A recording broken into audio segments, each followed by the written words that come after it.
ಪ್ರೀತಿಯ ಆತ್ಮೀಯ ಬಂಧುಗಳೇ, ಹೇಗಿದ್ದೀರಾ? ಮನುಷ್ಯನ ಆರೋಗ್ಯ ಸುಸ್ಥಿತಿಯಲ್ಲಿರಬೇಕಾದ್ರೆ ದೇಹದ ಎಲ್ಲ ಅಂಗಾಂಗಗಳು ಸರಿಯಾಗಿ ಸುವ್ಯವಸ್ಥಿತವಾಗಿ ಕೆಲಸ ಮಾಡ್ತಿರಬೇಕು.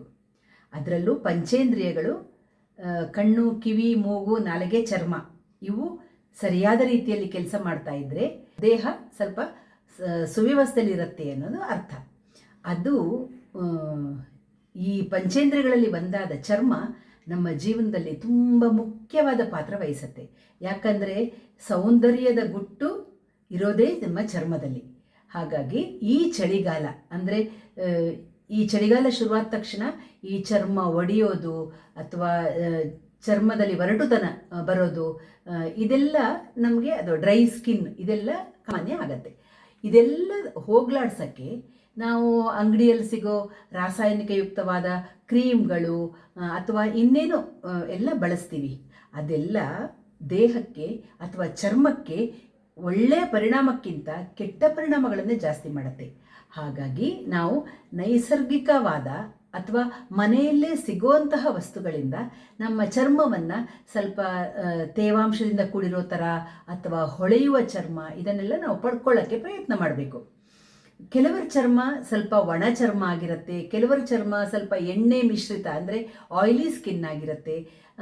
ಆ ಥರ ಚರ್ಮಗಳಿದ್ದಾಗ ನಾವು ಮನೆಯಲ್ಲೇ ಸಿಗುವಂತಹ ನೈಸರ್ಗಿಕವಾದ ಹಾಲನ್ನು ಬಳಸಿ ನಮ್ಮ ಚರ್ಮದ ಕಾಂತಿಯನ್ನು ನಾವು ಹೆಚ್ಚಿಸ್ಕೊಳ್ಬೋದು. ಈ ಕೆಲವರ ಚರ್ಮ ತುಂಬ ಸೂಕ್ಷ್ಮ ಗುಣವುಳ್ಳದಾಗಿರುತ್ತೆ.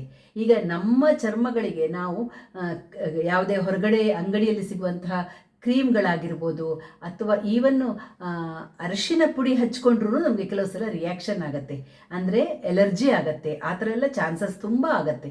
ಅದಕ್ಕೋಸ್ಕರ ನಾನು ಈ ಚಳಿಗಾಲದಲ್ಲಿ ಬರೀ ಹಾಲು, ವಾರಕ್ಕೊಂದು ದಿವಸ ಈ ಹಾಲನ್ನು ಬಳಸಿ ನಮ್ಮ ಚರ್ಮ ಹೇಗೆ ನಾವು ಕಾಪಾಡ್ಕೊಳ್ಬೋದು ಅಂತ ನಿಮಗೆ ಹೇಳ್ತೀನಿ. ಹಾಲು ಒಂದು ಸಂಪೂರ್ಣ ಆಹಾರ ಅಂತಾರೆ. ಹಾಲಲ್ಲಿ ವಿಟಮಿನ್ ಇದೆ, ಕ್ಯಾಲ್ಶಿಯಂ ಇದೆ, ಪೊಟ್ಯಾಷಿಯಂ ಇದೆ, ಮೆಗ್ನೀಷಿಯಂ ಇದೆ, ಲ್ಯಾಕ್ಟಿಕ್ ಆ್ಯಸಿಡ್ ಇದೆ. ಇವೆಲ್ಲ ಗುಣಗಳಿಂದ ಎಲ್ಲ ಖನಿಜಾಂಶಗಳನ್ನು ಹೊಂದಿರುವಂಥ ಈ ಹಾಲು ಒಂದು ಸಂಪೂರ್ಣ ಆಹಾರ. ಆ ಹಾಲಲ್ಲಿರೋ ಲ್ಯಾಕ್ಟಿಕ್ ಆ್ಯಸಿಡ್ ಅಂತೂ ಚರ್ಮಕ್ಕೆ ತುಂಬ ಒಳ್ಳೆಯದು. ಹಾಗಾಗಿ ನೀವು ವಾರಕ್ಕೊಂದಿನ ಹಾಲು ಅಂದರೆ ಹಸಿ ಹಾಲನ್ನು ಉಪಯೋಗಿಸಿದ್ರೆ ಒಳ್ಳೆಯದು ಅಂತಾರೆ. ಅದೆಲ್ಲ ತಾಜಾ ಹಸುವಿನಿಂದ ಕರೆದ ಹಾಲು, ಆ ಥರ ಹಾಲಿದ್ದರೆ ಹಸಿ ಹಾಲನ್ನು ಉಪಯೋಗಿಸ್ಬೋದು. ಆದರೆ ನಾವೆಲ್ಲ ಪ್ಯಾಕೆಟ್ ಹಾಲು ಬಳಸೋದ್ರಿಂದ ಅದನ್ನು ಆದಷ್ಟು ಕಾಯಿಸಿದ ನಂತರ ಉಪಯೋಗಿಸೋದು ಒಳ್ಳೆಯದು. ಕಾಯಿಸಿ ಸಾಧಾರಣ ವಾತಾವರಣ ಅಂದರೆ ನಾರ್ಮಲ್ ಟೆಂಪರೇಚರ್ಗೆ ಬಂದಾಗ ನೀವು ಆ ಹಾಲನ್ನು ತಗೊಂಡು ಒಂದು ಸ್ವಲ್ಪ ಮುಖಕ್ಕೆ ಹಚ್ಕೊಂಡು ಅದನ್ನು ಹೇಗೆ ಉಪಯೋಗಿಸೋದು ಅಂತ ನಾನು ನಿಮಗೆ ತೋರಿಸ್ತೀನಿ. ಖಂಡಿತವಾಗೂ ನಮ್ಮ ಚರ್ಮ ಹೊಳೆಯುವಿಕೆ ಅಂದರೆ ಕಾಂತಿಯುತವಾಗತ್ತೆ. ಆಮೇಲೆ ನಿಮಗೆ ಈ ಒಡೆಯೋದು, ಡ್ರೈ ಸ್ಕಿನ್ ಆಗುತ್ತಲ್ಲ, ಫುಲ್ಲು ಒಂಥರ ಸಿಪ್ಪೆ ಥರ ಹೋಗೋದು, ಇದೆಲ್ಲ ಕಡಿಮೆ ಆಗುತ್ತೆ ಈ ಚಳಿಗಾಲದಲ್ಲಿ. ಹಾಗಾಗಿ ಖಂಡಿತ ನೀವೆಲ್ಲರೂ ಅದನ್ನು ಪ್ರಯತ್ನ ಮಾಡಿ ನಿಮ್ಮ ಚರ್ಮವನ್ನು ಇನ್ನಷ್ಟು ಸುಂದರವಾಗಿಸ್ಕೊಳ್ಳಿ ಅಂತ ಹೇಳ್ತಾ ನಿಮಗೆ ತೋರಿಸ್ತೀನಿ ಅದು ಹೇಗೆ ಹಚ್ಕೊಳ್ಳೋದು ಅಂತ. ಬನ್ನಿ ನೋಡಿ ಬಂಧುಗಳೇ, ನಾನಿಲ್ಲಿ ಒಂದು 4ರಿಂದ 5 ಚಮಚ ಹಾಲು ತಗೊಂಡಿದ್ದೀನಿ. ಹಾಲು ನಾರ್ಮಲ್ ಟೆಂಪರೇಚರ್ ಅಂದರೆ ಸಾಧಾರಣವಾಗಿರೋ ಉಗುರು ಬೆಚ್ಚಗೆನೂ ಇಲ್ಲ, ನಾರ್ಮಲ್ ಟೆಂಪರೇಚರಲ್ಲಿದೆ ಆ ಹಾಲು ತಗೊಂಡಿದ್ದೀನಿ. ಸ್ವಲ್ಪ ಹತ್ತಿ ತಗೊಂಡಿದ್ದೀನಿ. ಈ ಹತ್ತಿಯನ್ನು ನೀವು ಹಾಲಲ್ಲಿ ಹೀಗೆ ಡಿಪ್ ಮಾಡಿ ಇದನ್ನು ನೀವು ತಗೊಂಡು ಮುಖಕ್ಕೆ ಚೆನ್ನಾಗಿ ರಬ್ ಮಾಡಿಕೊಳ್ಳಿ. ಹೀಗೆ ನಿಮಗೆ ಚರ್ಮದಲ್ಲಿರುವ ಪೋರ್ಸು, ತೂತುಗಳೆಲ್ಲ ಇರುತ್ತಲ್ಲ ಚರ್ಮದಲ್ಲಿ, ಅವೆಲ್ಲ ಓಪನ್ ಆಗುತ್ತೆ. ನಿಮಗೆ ಒಳ್ಳೆ ರಿಸಲ್ಟ್ ಕೊಡುತ್ತೆ ಈ ಹಾಲನ್ನು ಹಚ್ಕೊಳ್ಳೋದ್ರಿಂದ.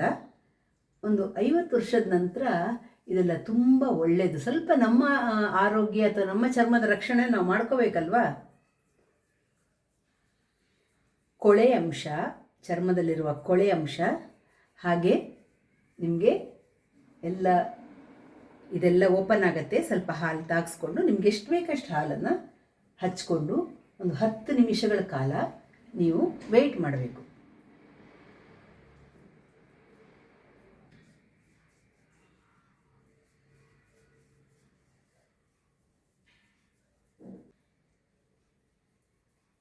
ನಿಮ್ಮ ಚರ್ಮ ಹೈಡ್ರೇಟ್ ಆಗುತ್ತೆ, ಅಂದರೆ ನಿಮ್ಮ ಹಾಲಿನಲ್ಲಿರುವ ನೀರಿನಂಶ ನಿಮ್ಮ ಚರ್ಮದಲ್ಲಿ ನೀರಿನಂಶವನ್ನು ಸ್ವಲ್ಪ ಕೊಟ್ಟು ನಿಮ್ಮ ಚರ್ಮ ತೇವಾಂಶದಿಂದ ಕೂಡಿರೋ ಥರ ಮಾಡುತ್ತೆ ಈ ಹಾಲನ್ನು ಹಚ್ಕೊಳ್ಳೋದ್ರಿಂದ. ತುಂಬ ಚೆನ್ನಾಗಾಗತ್ತೆ. ನೀವೇ ಹಚ್ಕೊಂಡು ಒಂದು ಎಕ್ಸ್ಪೀರಿಯೆನ್ಸ್ ಮಾಡಿ ನೋಡಿ. ಒಂದು 10 ನಿಮಿಷಗಳ ಕಾಲ ನೋಡಿ, ಕೊಳೆಯ ಅಂಶ ಇದ್ರೂ ನಿಮಗೆ ಚರ್ಮದಲ್ಲಿ ಹೋಗುತ್ತೆ ನೋಡಿ. ಕಾಟನ್ ಕಲರ್ ಸ್ವಲ್ಪ ಚೇಂಜ್ ಆಗಿದೆ ನೋಡಿ, ಕೊಳೆಯ ಅಂಶ ಚರ್ಮದಲ್ಲಿರೋದು. ನೀವು ಕುತ್ತಿಗೆ ತನಕನೂ ಹೀಗೆ ಹಚ್ಕೊಂಡು ಒಂದು 10 ನಿಮಿಷಗಳ ಕಾಲ ಬಿಟ್ಟು ನೀವು ಸೋಪಲ್ಲೂ ಮುಖ ತೊಳ್ಕೊಬೋದು ಅಥವಾ ಕಡಲೆ ಹಿಟ್ಟು ಉಪಯೋಗಿಸಿನೂ ತೊಳ್ಕೊಬೋದು. ಸ್ವಲ್ಪ ಜಾಸ್ತಿ ಅಂದರೆ ನಿಮಗೆ ಹಾಲಿನ ಅಂಶ ಸ್ವಲ್ಪ ಜಾಸ್ತಿ ಇರಬೇಕು.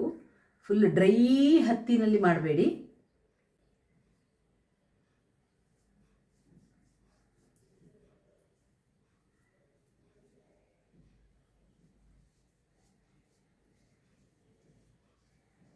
ಈ ಥರ ಮಾಡಿ ಹಚ್ಕೊಂಡು ಒಂದು 10 ನಿಮಿಷಗಳ ಕಾಲ ಬಿಟ್ಟು ನಂತರ ನೀವು ರಿಸಲ್ಟ್ ನೀವೇ ನೋಡಿ.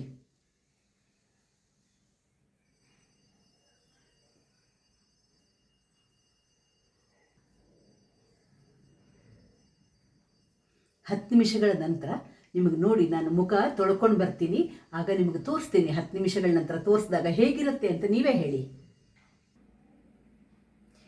ನೋಡಿ ಆತ್ಮೀಯರೇ, 10 ನಿಮಿಷ ಆಯಿತು, ಮುಖ ಎಲ್ಲ ಒಣಗಿದೆ. ಒಂಥರ ನಿಮಗೆ ಚರ್ಮ ಚೆನ್ನಾಗಿ ತಂಪಾಗಿ ಒಂಥರ ಎಳ್ಕೊಳ್ಳೋ ಥರ ಫೀಲ್ ಆಗ್ತಾ ಇರುತ್ತೆ. ಈಗ ನಾನು ಮುಖ ತೊಳ್ಕೊಂಡು ಬಂದು ನಿಮಗೆ ತೋರಿಸ್ತೀನಿ, ಬನ್ನಿ.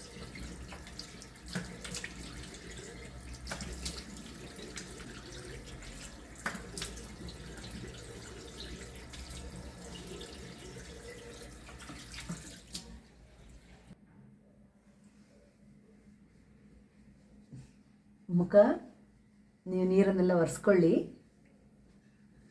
ಎಷ್ಟು ಸ್ಮೂತ್ ಅಂತ ಅನಿಸುತ್ತೆ ಮುಖ ಅಂದರೆ, ನಿಮಗೆ ತುಂಬ ಸ್ಮೂತ್ ಅನಿಸುತ್ತೆ.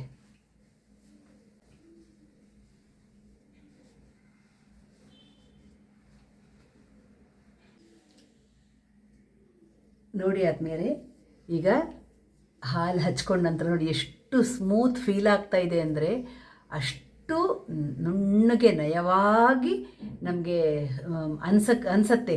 ಅನ್ಸೋದಲ್ಲ, ಆಗತ್ತೆ. ಚರ್ಮ ಅದೇ ಥರ ನಿಮಗೆ ಕಾಂತಿಯುಕ್ತವಾಗಿ ಆಗತ್ತೆ. ಹಾಗಾಗಿ ನಾವು ಆದಷ್ಟು ಚಳಿಗಾಲದಲ್ಲಿ ವಾರಕ್ಕೆ 1 ಅಥವಾ 2 ದಿನ ಈ ಹಾಲನ್ನು ಹಚ್ಕೊಳ್ಳೋದ್ರಿಂದ ನಮ್ಮ ಚರ್ಮ ತುಂಬ ಕಾಂತಿಯುತವಾಗತ್ತೆ, ತುಂಬ ಸುಂದರವಾಗತ್ತೆ. ನೀವು ಪ್ರಯತ್ನ ಮಾಡಿ. ಆರ್ಗ್ಯಾನಿಕ್ ಮಿಶ್ರಿತವಾಗಿರುವಂತಹ ಲೇಪನ, ಕ್ರೀಮ್ಗಳು ಇದೆಲ್ಲ ತಂದು ಹಚ್ಕೊಳ್ಳೋದಕ್ಕಿಂತ ನೈಸರ್ಗಿಕವಾದ ಆರೋಗ್ಯಯುಕ್ತವಾದ ಹಾಲನ್ನು ನೀವು ಉಪಯೋಗಿಸೋದ್ರಿಂದ ಖಂಡಿತವಾಗ್ಲೂ ನಮ್ಮ ಚರ್ಮನ ಕಾಪಾಡ್ಕೊಳ್ಬೋದು ಅಂತ ಹೇಳ್ತಾ, ಅದ್ರ ಜೊತೆ ನೀವು ರಾತ್ರಿ ಮಲಗೋವಾಗಲೂ ಹಾಲನ್ನು ಮುಖಕ್ಕೆ ಹಚ್ಕೊಂಡು ಮಲ್ಕೋಬೋದು. ಬೆಳಿಗ್ಗೆದ್ದು ನೀವು ಮುಖವನ್ನು ತೊಳ್ಕೊಂಡ್ರಾಯ್ತು. ಹಾಲು ಬೇಗ ಆರು ಹೋಗುತ್ತೆ, ಅದು ನಿಮಗೇನು ಬಟ್ಟೆಗಳಿಗೆ ತಾಗತ್ತೆ ಆ ಥರ ಏನೂ ಇರಲ್ಲ, ಆರು ಹೋಗುತ್ತೆ. ನೀವು ಬೆಳಗ್ಗೆ ಮುಖ ತೊಳ್ಕೊಂಡಾಗ ನಿಮ್ಮ ಚರ್ಮ ಮತ್ತು ತುಂಬ ನಯವಾಗಿ ಕಾಂತಿಯುಕ್ತವಾಗಿರುತ್ತೆ. ನೀವು ಹಾಲಿನ ಜೊತೆ 1 ಚಮಚ ಸಕ್ಕರೆ, ಸ್ವಲ್ಪ ಅಕ್ಕಿ ಹಿಟ್ಟು ಹಾಕಿ ಅದನ್ನು ಸ್ಕ್ರಬ್ ಥರ ಮುಖನ ಉಜ್ಜೋದ್ರಿಂದ ನಿಮಗೆ ಡೆಡ್ ಸೆಲ್ಗಳು ಹೋಗುತ್ತೆ. ಹಾಗೆ ಅಥವಾ ಹಾಲು ಜೊತೆ ಸ್ವಲ್ಪ ಅರಿಶಿನ ಪುಡಿ, ಜೇನುತುಪ್ಪ ಇವುಗಳನ್ನೆಲ್ಲ ಉಪಯೋಗಿಸಿ ನೀವು ಮುಖದ ರಕ್ಷಣೆ, ಚರ್ಮದ ರಕ್ಷಣೆಯನ್ನು ಮಾಡ್ಕೋಬೋದು. ಆದರೆ ಎಲ್ಲರಿಗೂ ಅದು ಸೂಕ್ತ ಅಂತ ಹೇಳೋಕ್ಕಾಗಲ್ಲ. ಒಬ್ಬೊಬ್ಬರ ಚರ್ಮ ಸ್ವಲ್ಪ ಸೂಕ್ಷ್ಮವಾಗಿರುತ್ತೆ. ನನ್ನ ಚರ್ಮ ತುಂಬ ಸೂಕ್ಷ್ಮ ಆಗಿರೋದಕ್ಕೆ ನಾನು ಹಾಲು ಬಿಟ್ಟರೆ ಬೇರೆ ಏನನ್ನೂ ಬಳಸಲ್ಲ.